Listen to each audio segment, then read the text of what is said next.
বিকাশ থেকে লোন নিতে যাচ্ছি, তার জন্য আমরা বিকাশ অ্যাপসে চলে আসছি এবং বিকাশ মেনুতে ক্লিক করে দেখি বিকাশের যে লোনের অপশন সেটা কিন্তু এর মধ্যে নেই। মাই বিকাশেই আছে, লোন অপশনটা পাবেন, এখানে ক্লিক করলে এখানে চলে আসবে। দেখেন আমার যেটা আছে সেটা কিন্তু বিকাশের লোন আমার জন্য অ্যাভেলেবল না, অর্থাৎ বিকাশে এই যে ক্রস চিহ্ন দেখাচ্ছে প্রথমেই, দেন আমাকে বলছে বেশি বেশি বিকাশ ব্যবহার করুন, দেন হচ্ছে বিকাশের লোনটা পাবেন। আপনি আপনার বিকাশ অ্যাকাউন্ট থেকে লোনের যোগ্য কিনা সেটা লোন যে অপশনটা আছে লোনের উপর ক্লিক করলে আপনার এইখানে নিয়ে আসবে এবং কত টাকা পর্যন্ত আপনি লোন পাবেন সেটাও এইখানেই দেখাবে।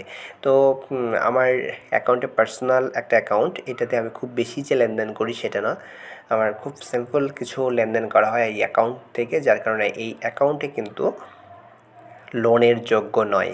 তো আপনার অ্যাকাউন্টটা কি লোনের যোগ্য, আর লোনের যোগ্য হলে কত টাকা লোন পাবেন সেটাও এইখানেই দেখাবে। তবে সর্বনিম্ন 500 টাকা থেকে এখন 50,000 টাকা পর্যন্ত লোন দিচ্ছে। অনেকে বলেন, অনেকে কিছুদিন আগে যেটা ছিল 20,000 টাকা পর্যন্ত দিত, তো এখন সেটা বাড়ায় 50,000 টাকা পর্যন্ত করছে। আর একটা কথা সেটা হচ্ছে বিকাশের যে লোনটা দেয় এটা কিন্তু বিকাশ থেকে দেয় না, বিকাশ থেকেই দেয়, কথাটা ঠিকই শুনছেন, তবে এটা সিটি ব্যাংকের মাধ্যমে দেয়। সিটি ব্যাংক থেকে বিকাশের মাধ্যমে এই লোনটা দেওয়া হয় এবং কত টাকা ইনস্টলমেন্ট হবে, অর্থাৎ কয়টা কিস্তিতে আপনি এইটা টাকাটা পরিশোধ করবেন সেটাও এখানে দেখিয়ে দেওয়া হবে। অর্থাৎ আপনি যে টাকাটা লোন হিসেবে পাচ্ছেন সেটা কিন্তু আপনার বিকাশে যখন ব্যালেন্স থাকবে তখন কিন্তু এটা কেটে নেওয়া হবে, কয় ইনস্টলমেন্টে কয়টা কিস্তিতে কাটবে সেটাও এখানে বলে দিবে।